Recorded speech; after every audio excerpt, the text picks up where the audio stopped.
तो इस वीडियो में आप लोग देखने वाले हैं कक्षा 10वीं की गणित का प्रश्नावली 13.1। प्रश्नावली 13.1 का हम क्वेश्चन नंबर इसमें से करेंगे 7वां, यानी क्वेश्चन नंबर 1 से लेकर 6 तक हमने इसको दो पार्ट में बना रखा है।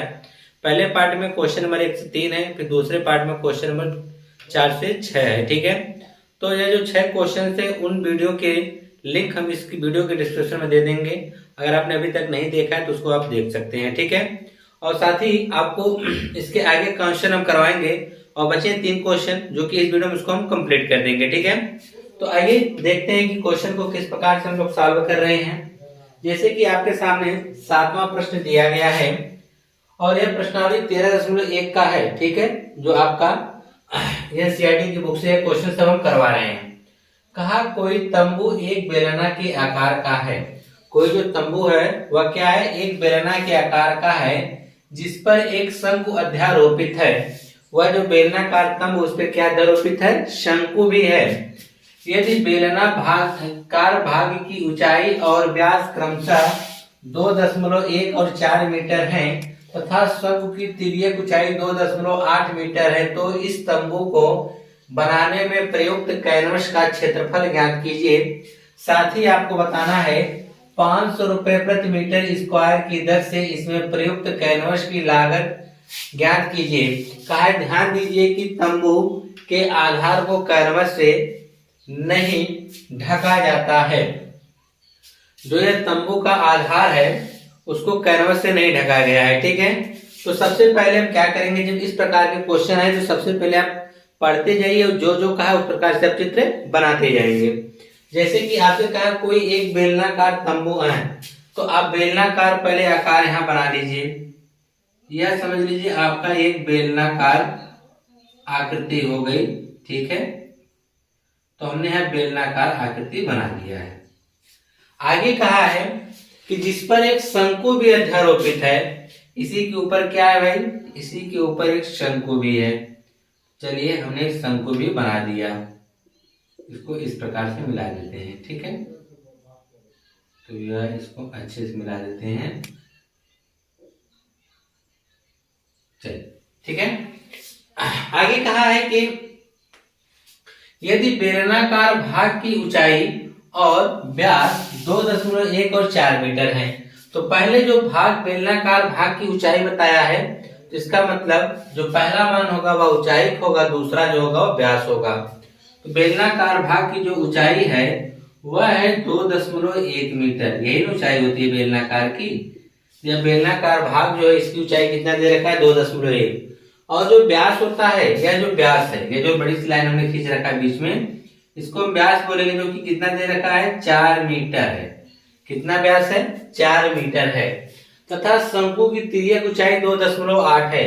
तो शंकु में दो ऊंचाई होती है, एक यह जो ऊंचाई होती है इसको ऊर्ध्वाधर ऊंचाई बोलते हैं, और ये जो तिरछी दिख रही है इसको हम तिर्यक ऊंचाई बोलते हैं।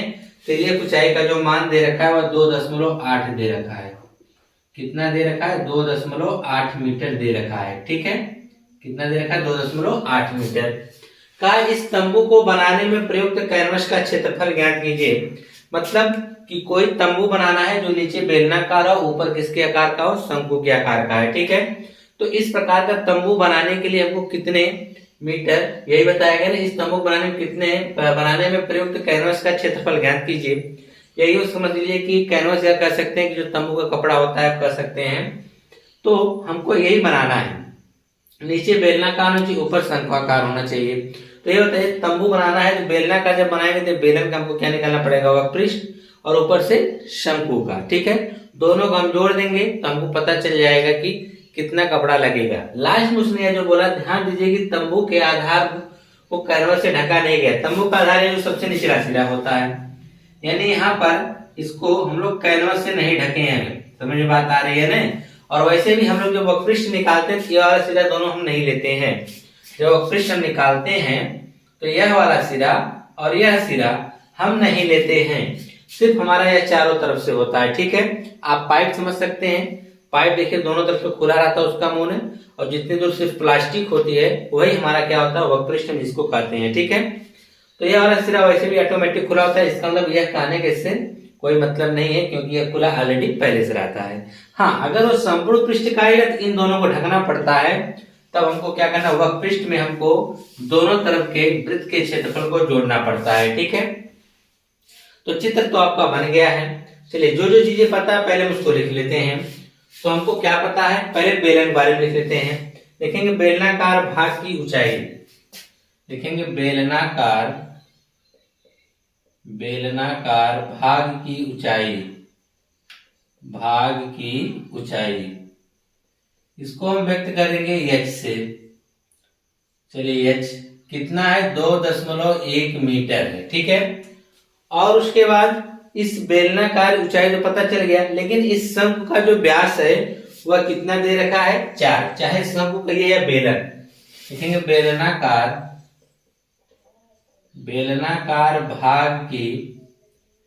बेलनाकार भाग का व्यास लिख दीजिए। ठीक है, व्यास को हम व्यक्त करते हैं d से, वह कितना दे रखा है, 4 मीटर। हमको व्यास की जरूरत नहीं पड़ती, हमको त्रिज्या चाहिए, तो इसलिए त्रिज्या जो होगी वह व्यास की आधी होगी। तो त्रिज्या r बराबर हो जाएगा 4/2, यानी आएगा 2 मीटर। ठीक है, तो हमको शंकु से संबंधित सब कुछ पता चल गया है। अब ठीक उसी प्रकार से हम चलेंगे शंक्वाकार भाग के पास। इस शंक्वाकार भाग में क्या क्या हमको पता है, शंक्वाकार भाग में हमको पता है शंकु की तिर्यक ऊंचाई। शंक्वाकार भाग की तिर्यक ऊंचाई, तो देखिए 2 ऊंचाई होती हैं। जो ऊर्ध्वाधर ऊंचाई उसे यश से व्यक्त करते हैं, जो तिर्यक होती है उसे यल से व्यक्त करते हैं। तो जाएगा यल का मान कितना है, 2.8 मीटर है। ठीक है, और उसके बाद अगर हम बात करें इसकी त्रिज्या की, इसकी त्रिज्या कितनी होगी, 2। लिखेंगे शंक्वाकार भाग की त्रिज्या, या शंक्वाकार भाग के आधार की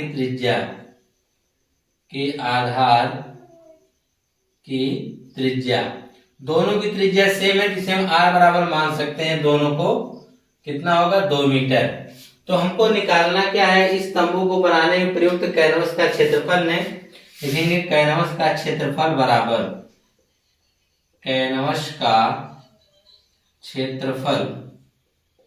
बराबर क्या होगा, बेलन और शंकु, बेलन प्लस शंकु। ठीक है, बेलन और शंकु का हमको क्या निकालना पड़ेगा, वक्र पृष्ठ। क्या निकालना पड़ेगा, बेलन और शंकु का वक्र पृष्ठ निकालना पड़ेगा। हम इसके पहले भी वीडियो में आपको बता चुके हैं कि वक्र पृष्ठ यानी कपड़ा क्या होगा, बाहर ही तो रहेगा। ठीक है, बाहर से जिनको आप हाथों से टच कर सकते हैं या छू सकते हैं, तो वही हमारा क्या कह रहा था, वक्र पृष्ठ क्या रहेगा, आप तंबू के चारों तरफ छू सकते हैं। ठीक है, नीचे कपड़ा आपने लगाया ही नहीं है, ऊपर यह खुला हुआ है, ऊपर से जैसे शंकुनुमा बना है, तो हम शंकु के ऊपर के सभी भाग को छू सकते हैं, बेलन के भी सभी भागों को हम छू सकते हैं। तो ये हमारा क्या बन गया, बेलन और शंकु का हमको क्या निकालना पड़ेगा, वक्र पृष्ठ। तो हम जानते हैं बेलन का होता है 2πr/h, शंकु को होता है πr/l। तो हम πr कॉमन ले लेंगे यहाँ से। तो जब हम πr कॉमन ले लेंगे, क्योंकि πr दोनों में है, πr कॉमन है तो क्या बचा, 2h प्लस πr निकालने तो क्या बचा, l। आगे देखिए, से हो जाएगा बराबर, पाई का मान रखेंगे 22/7 गुणे r का मान आप भली भांति जानते हैं, 2 हमको मिला है, r का मान 2 है, 2 गुणे h आप देखेंगे बेलन का है, बेलन कितना है, 2.1 है, प्लस यल तिर्यक ऊंचाई कितना है, 2.8 है। तो क्या यह 22/7 गुणे 2 कोष्टक में 21 का 2 में करेंगे, 21 गुना क्या होगा, 42 यानी 4.2 और 2.8, 22/7 गुणे 2 गुणे, इसको आप जोड़ देंगे तो 42 और 28 जोड़ेंगे 70 हो जाएगा, एक अंक पे दशमलव लगा देंगे तो 7 आएगा। देखिए, अगर इसी तरह जोड़ना चाहें, 8 2 10 के 0 हासिल 1 का, 4 2 6 1 7, एक अंक पे दशमलव, तो दशमलव का 0 का कोई मतलब नहीं हो, कितना आएगा 7। तो 7 से 7 क्या होगा, कट जाएगा, 22 गुना क्या आएगा, 44। पृष्ठीय क्षेत्रफल तो इसका मात्रक क्या आएगा, मीटर स्क्वायर आएगा। लेकिन उसने और भी कुछ कहा है क्या है, 7 ही रुपए 500 प्रति मीटर स्क्वायर की दर से, यानी 1 मीटर स्क्वायर का खर्च कितना आता है, 500। लिखेंगे 1 मीटर, कहा है ना कि 1 मीटर स्क्वायर कैनवस की लागत, कैनवस की लागत कितना, 1 मीटर स्क्वायर की लागत कितना है, 500 रुपए है। कितना लागत है, 500 रुपए। देखिए कहा है ना 500 रुपए प्रति मीटर स्क्वायर, प्रति मतलब 1 मीटर स्क्वायर, मतलब आप क्षेत्रफल की बात कर रहा है, कितना है, 500 है। तो हमारे पास टोटल कितने कपड़े मीटर लगेंगे, 44 मीटर भाई लगेगा। 44 मीटर स्क्वायर कैनवस की लागत, कैनवस की लागत बराबर 44 का गुणा हम 500 में कर देंगे। ठीक है, आप जानते हैं 5 चौक को 20, 2 जीरो पहले नोट कर लीजिए। 5 चौक को 20 की वजह से 2 का 5 चौक को 20, 2 22, तो टोटल आएगा 22,000 रुपए। कितना आ जाएगा, 22,000 रुपए आपको देना पड़ेगा। कब, इतने माप की अगर आपको तंबू बनाना है तो। ठीक है, तो इस क्वेश्चन को आप नोट कर सकते हैं, शॉर्ट स्क्रीन ले लीजिए। आइए नेक्स्ट क्वेश्चन देखते हैं। हम देखेंगे 8वां प्रश्न क्या कहा गया है।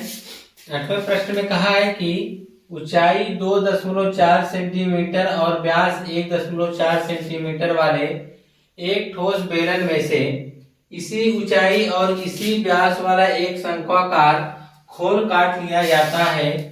शेष बचे ठोस का निकटतम वर्ग सेंटीमीटर तक पृष्ठीय क्षेत्रफल ज्ञात करना है। इसमें से क्या ज्ञात करना है, पृष्ठीय क्षेत्रफल ज्ञात करना है।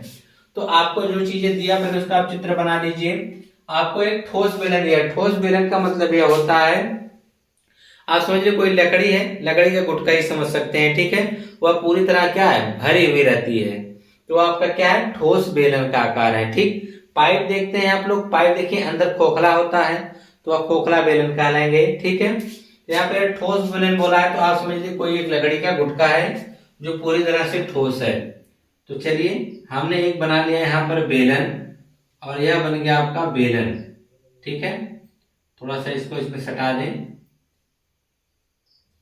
कुछ इस प्रकार से ऐसे रहेगा। ठीक है, और ऊपर से भी हम इसको इस प्रकार से बना देते हैं। यह आपका बेलन है, और यह बेलन पूर्णतः क्या है, ठोस है। यह पूर्णतः क्या है, ठोस, मतलब ये सब पूरा भरा हुआ है, ये सब पूरा क्या हुआ है, भरा हुआ है, ठोस है, इसमें थोड़ा भी जगह नहीं है, यह सब टोटल ठोस है। ठीक है, अब क्या होता है, इसकी माप दे रखा है, इसकी ऊंचाई कितना दे रखा है, 2.4 सेंटीमीटर। कितना दे रखा है, 2.4 सेंटीमीटर, और व्यास कितना दे रखा है, 1.4 सेंटीमीटर।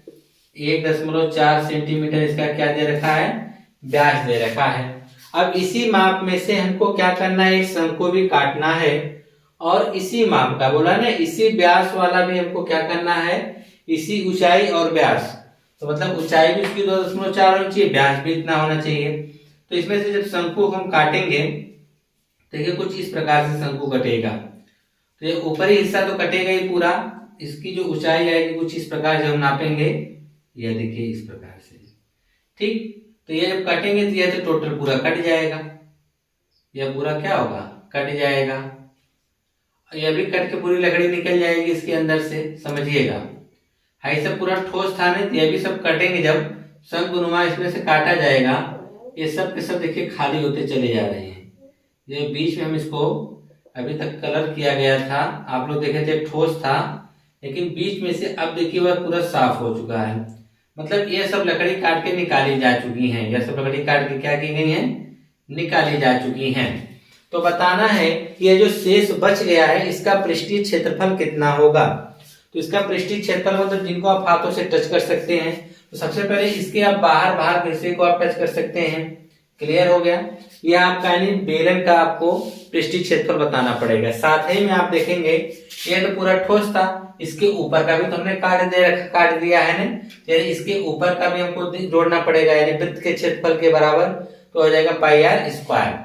फिर उसके बाद नीचे भी इसके ये सब चीजों को हम टच कर सकते हैं, देख रहे हैं कि नहीं। तो देखिए ये ठोस था, इसको हमने काट के निकाला है, तो उसका भी हमको पृष्ठीय क्षेत्रफल निकालना पड़ेगा।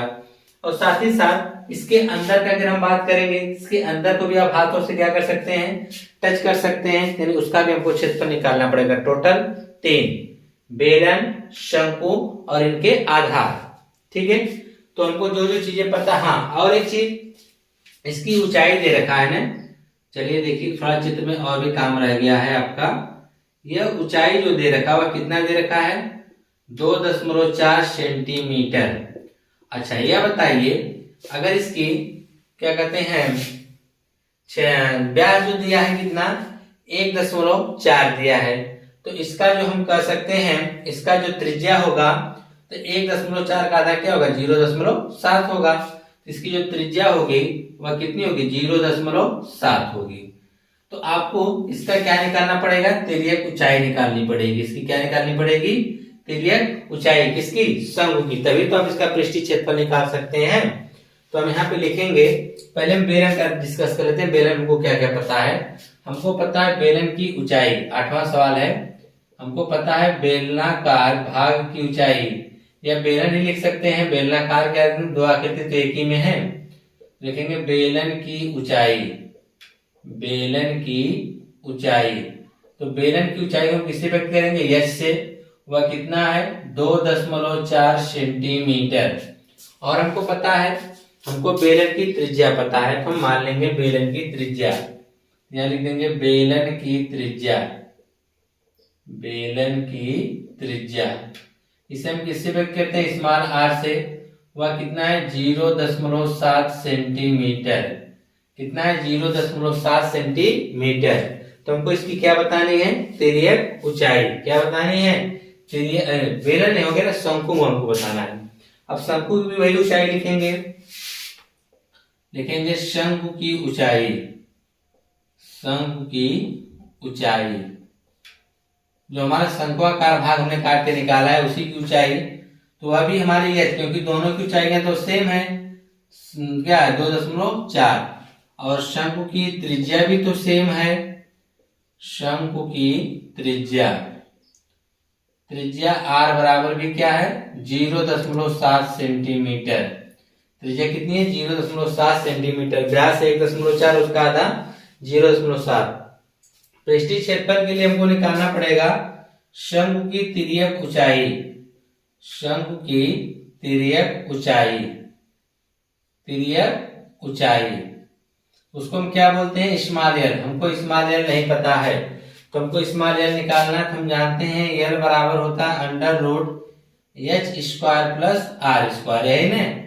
तो √h का मान होता है कितना, 2.4, तो 2.4 का हमको स्क्वायर करना पड़ेगा, प्लस r², r का मान क्या है, 0.7 का स्क्वायर करना पड़ेगा। तो आगे ये 2.4 का मतलब 24 हो गया, तो 24 का आपको वर्ग करना पड़ेगा। ठीक है, 24 चौके 96, 24 गुना 48 आप कर देंगे 6, ये हो जाएगा 8 9 17, 576 आ जाएगा। तो 576 मतलब एक एक पे दशमलव था, तो 2 पे दशमलव लग जाएगा, कितना हो जाएगा, 5.76, कितना हो जाएगा, 5.76 प्लस 0.7 का स्क्वायर करेंगे। ठीक है, तो इसका हो जाएगा 7 का स्क्वायर 49, कई अंक पे, 2 अंक पे, तो जाएगा 0.49, 0.49। अब हम ऐड कर देंगे सबको, तो दशमलव नीचे दशमलव लगा दिए, और यहाँ हो गया 4, यहाँ हो गया 9, 9 6 15 के 5 ऐसे लेकर 7 4 11 12 लेकर 625 आ गया। तो हमने जब इसको ऐड किया तो अंडर रूट हमको मिला 6, 625 किसके बराबर, यल बराबर मिलते चला जा रहा है। अब इसके आगे आप कैलकुलेशन कैसे करेंगे, और आप सोच रहे हैं 625 जो दशमलव में है, अंदर उसमें है, क्या कहते हैं, दशमलव में है, तो आप इसका दशमलव अगर हटाना चाहें तो इसको हटा के बटा में 100 लिख सकते हैं। 2 अंक अंदर था, तो नीचे कितना जीरो लगा देंगे, 2 जीरो नीचे लगाएंगे, दशमलव क्या हो जाएगा, खत्म हो जाएगा। 625 जो है कितना बन के निकलेगा, 25 बन के निकलेगा, और 100 जो है बाहर निकलेगा तो 10, एक अंक पे दशमलव लगा देंगे, तो आ जाएगा 2.5 सेंटीमीटर। शंकु की जो तिर्यक ऊंचाई है वो कितनी आएगी, 2.5 सेंटीमीटर। तो हमसे पूछा है पृष्ठीय क्षेत्रफल, तो निकाल देंगे। अब पृष्ठीय क्षेत्रफल होगा, पृष्ठीय क्षेत्रफल, पृष्ठीय क्षेत्रफल में हमको क्या क्या निकालना पड़ेगा, शंकु प्लस बेलन का वक्र पृष्ठ। शंकु एवं बेलन का वक्र पृष्ठ क्यों करेंगे अभी आपको बताया है। प्लस उसका आधार का क्षेत्रफल क्या होगा, पाई आर स्क्वायर। सुनिए प्यार से ध्यान से, बेलन है ठोस, तो बेलन के जो बाहरी बाहरी हम निकाल लेंगे उसका, ठीक है। अब उसके बाद बेलन है ठोस, तो इसके ऊपरी सिरे को काटा गया, कितना काटा गया, पाई आर स्क्वायर। फिर उसके नीचे क्या बनाई गई, शंकु बनाई गई। तो शंकु बनाएंगे, शंकु का भी हमको पृष्ठ निकालना पड़ेगा। जिन जिन हिस्से को हम टच कर सकते हैं उसका हमको संपूर्ण पृष्ठ निकालना पड़ेगा, ठीक है। अब उसके बाद हम देखेंगे शंकु का होता है पाई आर एल, बेलन का होता है 2 पाई आर एच, प्लस इसका जो हो जाएगा यह होगा पाई आर स्क्वायर हो जाएगा। हम यहाँ से देखते हैं pi r pi r pi r सब में कॉमन है, तो हम पाई आर को कॉमन निकाल लेंगे, तो यहाँ बचेगा एल। यहाँ से पाई आर कॉमन निकालेंगे, बचेगा आर इंटू एच। नहीं, यहाँ से भी हमारा पाई आर निकल, यहाँ 2h बचेगा। और यहाँ से पाई तो निकल गया, 2r में से एक आर चला गया, तो आर बच गया। पाई का मान 22/7 गुणे आर का मान आप देखेंगे तो कितना है, 0.7, यहाँ जाएगा 0.7। यल मतलब त्रिज्या कुछ है, हमने निकाला है कितना है, 2.5 प्लस 2 गुणे एच का मतलब 2.4 है, ठीक, प्लस आर का मान है हमारे पास 0.7 है, क्या 0.7। आप जानते हैं कि इसका दशमलव हटाएंगे तो इसके बटा में क्या लग जाएगा, 10, ठीक। 7 से 7 क्या होगा, कट जाएगा, इसको रहने दीजिए भी। 22/10 कोष्टक में देखेंगे यह 2.5 है, तो रहने दीजिए। प्लस 2 का आपको 24 में गुणा करेंगे, 24 गुना कितना होता है, 48, और एक अंक पे दशमलव, तो इसमें भी दशमलव लगा देंगे, प्लस 0.7। अब सबको हम जोड़ने वाले हैं, ठीक है। अंदर देखिए क्या हमको मिलने वाला है, चलिए जोड़कर हम यहाँ ऊपर लिखते हैं, बराबर हमारे पास है 22/10। कोष्टक में देखिए हमको क्या मिलने वाला है, तो दशमलव की एक अंक है ना, तो 7 8 15, 15 5 क्या होगा, 20 के 0 हासिल 2 का हो जाएगा, और यहाँ पे आएंगे 4 2 6 और 6 2 8 हो जाएगा, तो एक अंक पे क्या लग जाएगा, दशमलव, तो जाएगा 80.80। वैसे भी आप देख रहे हैं अगर 0.7 इसमें जोड़ देंगे तो यह हो जाएगा 7 5 12, ठीक है, तो जाएगा 32। मान लेंगे कितना, 32 और 48 जोड़ेंगे तो कितना हो जाएगा, 80, ठीक है। तो 80 मतलब एक अंक पे दशमलव बाद 0 का कोई मतलब नहीं है, तो यह हो गया 22 का 8 में गुणा करेंगे तो 8 दूनी 16 के 6, 8 दूनी 16 1 17 बटा में 10, तो यह आ जाएगा 17.6, क्या आएगा, सेंटीमीटर स्क्वायर। तो उसने क्या पूछा है, निकटतम, तो निकटतम आप 17.6 जो है एक्यूरेट है, निकटतम की बात करेंगे तो आएगा 18 सेंटीमीटर स्क्वायर। 18 क्यों, क्योंकि जब यह मान 0.5 से बड़ा तो उसके बगल की संख्या में जोड़ देते हैं, तो अब 17 में एक जोड़ेंगे तो कितना आ जाएगा, 18 आ जाएगा, ठीक है। एक्यूरेट आंसर कितना है, 17.6, और आपकी बुक में दिया होगा कितना, 18 सेंटीमीटर स्क्वायर। क्यों, क्योंकि उसने पूछा निकटतम, ठीक है, तो निकटतम में आपका क्या आ जाएगा, 18 सेंटीमीटर स्क्वायर आ जाएगा, ठीक है। अब हम बात करते हैं 9वें वाले प्रश्न का, जो कि इस चैप्टर का आखिरी प्रश्न होगा। 9वां वाला किस प्रकार से करेंगे, क्योंकि इसमें आपको एक आकृति दे रखा है, उस आकृति के आधार पे आपको इस क्वेश्चन को लगाना है। तो वह आकृति में हम आपके सामने बना दे रहे हैं, ये आप लोग बुक में देख रहे हो तो समझ रहे होंगे कौन सी आकृति किस प्रकार से बनाई गई होगी। यह देखिए एक ठोस बेलन है, यह आपका एक ठोस बेलन है, ठीक है।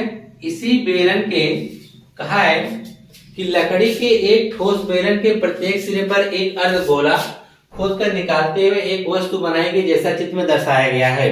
तो चित्र में देखिए यही दर्शाया गया है, ठीक है। चित्र हम आपका बना देते हैं कि चित्र किस प्रकार से आपका दिया है। इसमें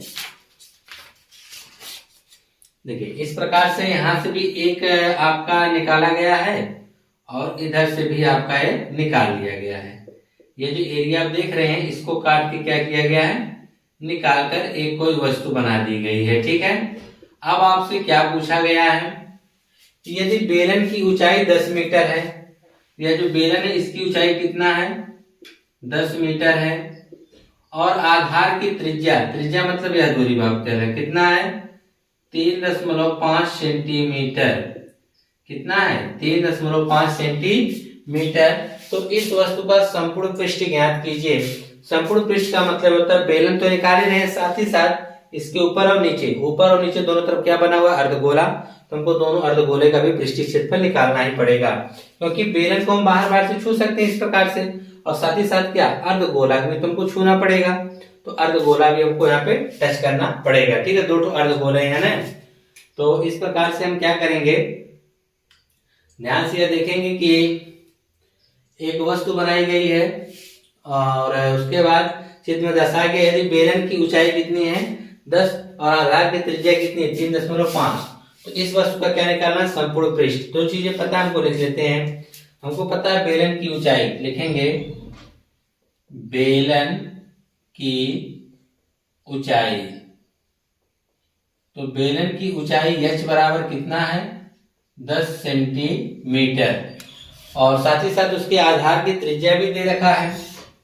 आधार की त्रिज्या जिसे हम क्या बोलेंगे? Small r। वह कितना दे रखा है? 3.5 सेंटीमीटर। ठीक है, तो आपसे पूछा है तो इसका संपूर्ण पृष्ठ, तो संपूर्ण पृष्ठ निकालने दोनों तरफ से निकालेंगे। ठीक है, तो अर्धगोले को आप दोनों सिरे को टच कर सकते हैं, साथ ही साथ उसमें अर्धगोला बना हुआ है दोनों तरफ, ऊपर भी अर्धगोला नीचे भी अर्धगोला है। तो नीचे से भी हम इसका पृष्ठीय क्षेत्रफल निकालेंगे, ऊपर से भी पृष्ठीय क्षेत्रफल निकालेंगे अर्धगोले का। तो सबको तीनों को जोड़ देंगे तो हमारा क्या निकल जाएगा? इस जो बेलन का संपूर्ण पृष्ठ हमको पता चल जाएगा। तो लिखेंगे गोले की त्रिज्या, ये अर्धगोला है ना, तो क्या लिखेंगे? अर्धगोले की त्रिज्या। अर्धगोले की त्रिज्या, तो अर्धगोले की त्रिज्या भी कितनी होगी? r ही होगी। कितना होगा? 3.5 सेंटीमीटर स्क्वायर होगा। ठीक है, अब उसके बाद हमको निकालना क्या? संपूर्ण पृष्ठ निकाल देंगे। संपूर्ण पृष्ठ है इसका क्या होगा? संपूर्ण पृष्ठीय क्षेत्रफल। संपूर्ण पृष्ठीय क्षेत्रफल इसका क्या होगा? तो हमको क्या क्या पता है? बेलन, तो बेलन का क्या होता है? 2 पाई RH। बेलन का क्या होता है? 2 पाई RH प्लस दोनों तरफ अर्धगोला लगा हुआ है, दोनों का हमको जोड़ना पड़ेगा। लिख देंगे 2 गुणे एक का होता है 2 पाई r स्क्वायर। क्या होता है? एक अर्धगोले का पृष्ठीय क्षेत्रफल क्या होता है? 2 पाई r स्क्वायर। दो अर्धगोला है तो 2 से हमने गुणा कर दिया, तो यह हो गया 2 पाई RH प्लस 2 दूना 4 पाई r स्क्वायर। क्या कॉमन है यहाँ से? 4 और 2 में से 2 कॉमन है, पाई कॉमन है, r कॉमन है। 2 पाई r कॉमन निकाल लेंगे, क्या बचेगा? h प्लस 2 से 2 में भाग करेंगे 2 हो जाएगा, पाई निकल गया, 2 r में से r निकल गया तो r बचा। ठीक है, 2 गुणे पाई का मान आप जानते हैं 22/7 होता है। 2 गुणे 22/7 गुणे r का मान देखेंगे 3.5 दे रखा है, 3.5 करेंगे, इसका दशमलव हटाएंगे तो बटा में क्या लगा देंगे? 10। एक में दशमलव था ना। और यश का मान अगर भली भांति समझेंगे, यश कितना दे रखा है? 10 प्लस 2 गुणे r का मान कितना है? 3.5। तो आप देखेंगे 7 पचे 35, कितनी बार में कटेगा? 7 पचे 35। तो 5 दूना 10 होगा कि नहीं होगा? 5 दूना 10, 10 से 10 क्या होगा? कट जाएगा। जैसे 22 गुणे 5 दूना 10, ऊपर का ऊपर नीचे का नीचे है रहेगा 10 प्लस 3.5 में अगर आप 2 का गुणा करेंगे तो 35 दूना 70 होता है, एक अंक पे दशमलव यानी 7 आएगा, इसका कोई मतलब नहीं है। तब उसके बाद आप देखेंगे 10 से 10 कट गया तो अंदर क्या बचा? 22 कोष्ठक में 10 7 17 हो जाएगा। तो गुणे में क्या आएगा? 17, क्योंकि कोष्ठक बार गुणा ही होगा ना। तो 17 दूनी 34 के 4 ऐसे 3 का 17 दूनी 34, 34 3 क्या आएगा? 37। और हम पृष्ठीय क्षेत्रफल निकाले तो क्या आएगा? सेंटीमीटर स्क्वायर आएगा। ठीक है, तो इस प्रकार से आपका ये प्रश्नावली 13.1 समाप्त होता है। अगले वीडियो में आपको प्रश्नावली 13.2 का भी हम क्वेश्चन करवाएंगे और धीरे धीरे करके उसके भी वीडियो आपको इसी के वीडियो के डिस्क्रिप्शन में दे देंगे, या आप लोग सर्च करके आप देख सकते हैं।